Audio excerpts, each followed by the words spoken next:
श्री सीताराम शिखावस्थी के चैनल में आप सभी का स्वागत है। मैं हूं शिखावस्थी। आज का मेरा वीडियो हरतालिका तीज व्रत से संबंधित है।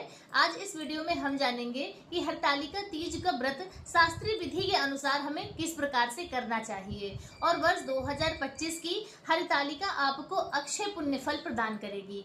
वही पुण्य फल जो अपने हिंदू सनातन धर्म में सूर्य ग्रहण या चंद्र ग्रहण यानी कि ग्रहण काल में यदि हम जो पूजा पाठ जब तब करते हैं तो उसका हमें जो अक्षय पुण्यफल प्राप्त होता है, तो वही पुण्यफल आपको हरतालिका तीज व्रत करने से प्राप्त होगा वर्ष 2025 में।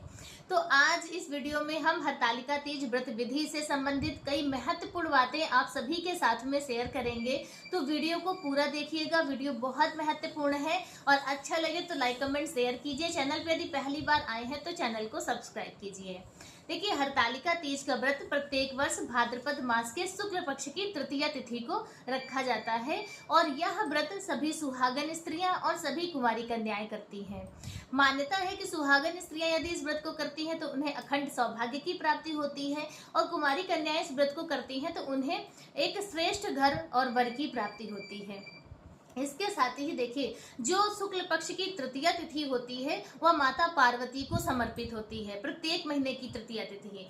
तो इसलिए तृतीया तिथि को हम जब माता पार्वती की पूजा अर्चना वंदना करते हैं, व्रत रखते हैं, तो इससे माता पार्वती बहुत ज्यादा प्रसन्न होती हैं। तो इसीलिए हरतालिका तीज का व्रत प्रत्येक महिला को जरूर करना चाहिए। उसका कारण क्या है, हमारे शास्त्रों में हरतालिका तीज व्रत के लिए क्या वर्णन किया गया है वह भी जान लेते हैं कि हरितालिका नामना तीजा पार्वत्या प्रिया भवेत या शुभा सर्वसिद्धिदा सौभाग्य आयुर्धन प्रदा। यानी कि हरतालिका तीज का व्रत करने से सिर्फ सौभाग्य की प्राप्ति ही नहीं होती है। कहते हैं कि हरतालिका तीज का व्रत जो भी महिलाएं करती हैं तो उन्हें अखंड सौभाग्य की प्राप्ति होती है, आयु की प्राप्ति होती है, धन और विद्या की प्राप्ति होती है, पुत्र की प्राप्ति होती है और भी जो सांसारिक मंगल कामनाएं होती हैं तो वह आपकी जो भी सांसारिक मंगल कामना है आपकी वह भी पूरी होती है। माता पार्वती का विशेष आशीर्वाद प्राप्त होता है। तो इसलिए हरतालिका तीज का व्रत करना बहुत ही शुभ माना जाता है। वर्ष 2025 की हरतालिका तीज व्रत 26 अगस्त 2025 दिन मंगलवार को हो रहा है। तो इस दिन उदया तिथि की तृतीया तिथि रहेगी और दोपहर से चतुर्थी तिथि प्रारंभ हो जाएगी। तो इसलिए चतुर्थी तिथि यदि मंगलवारी चतुर्थी होती है तो उसका अपने शास्त्रों में बहुत विस्तृत वर्णन है। मंगलवारी चतुर्थी बहुत ही शुभ मानी जाती है। मंगलवारी चतुर्थी में जो भी पूजा पाठ जब तक दान करते हैं तो वह सूर्य ग्रहण के काल के समय किया गया पूजा पाठ के बराबर हमें पुण्यफल प्राप्त होता है। ऐसा पुण्यफल प्राप्त होता है जो कभी क्षय नहीं होता है, जिसका कभी भी उन पुण्यों का कभी भी नाश नहीं होता है। और इसके साथ ही हरतालिका तीज का व्रत करने वाले जो महिलाएं होती हैं या हमारी जो बहनें होती हैं तो उनके समस्त पाप भी खत्म हो जाते हैं। तो यह हरतालिका तीज का व्रत बहुत ही ज्यादा शुभ और पवित्र है और वर्ष 2025 की हरतालिका तो और भी ज्यादा पवित्र और शुभ है, आपको अक्षय पुण्य फल प्रदान करेगी। तो जो भी हमारी बहनें हरतालिका तीज का व्रत करना चाहती हैं, प्रारंभ करना चाहती हैं, तो वह इस बार वर्ष 2025 से व्रत प्रारंभ कर सकती है, क्योंकि इस बार बहुत शुभ संयोगों के साथ में है हरतालिका तीज व्रत।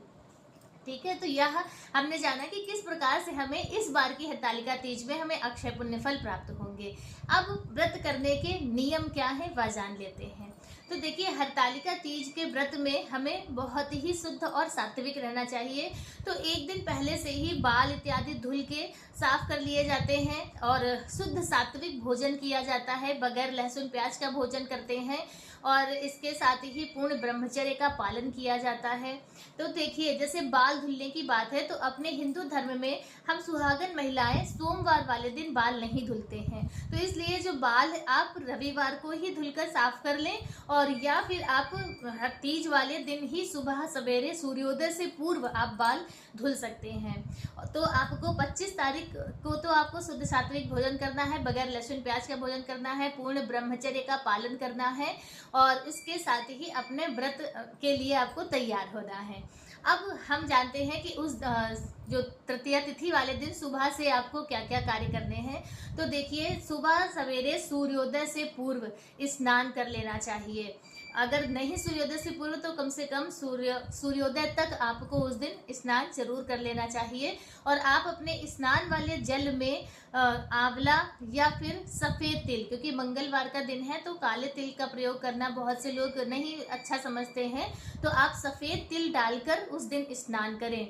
सफेद तिल डालकर जो स्नान करता है ना, तो हमारे शास्त्रों में उसका भी बहुत ज्यादा वर्णन है, उससे भी बहुत ही शुभ माना जाता है। तो आपके पुण्यों का जो कलेक्शन है वो सुबह से ही प्रारंभ हो जाएगा।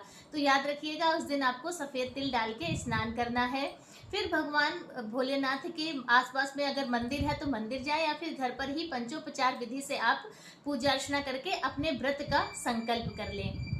ठीक है, तो और संकल्प जिस प्रकार से आपको व्रत करना है, जैसे बहुत से लोग पूरा दिन व्रत करते हैं, शाम के समय पूजा के बाद पानी इत्यादि पी लेते हैं, तो वैसे तो हमारे शास्त्रों में तो भैया यही वर्णन है कि बिल्कुल निराहार निर्जल व्रत किया जाता है। दूसरे दिन सूर्योदय के बाद आपको जल ग्रहण करना चाहिए।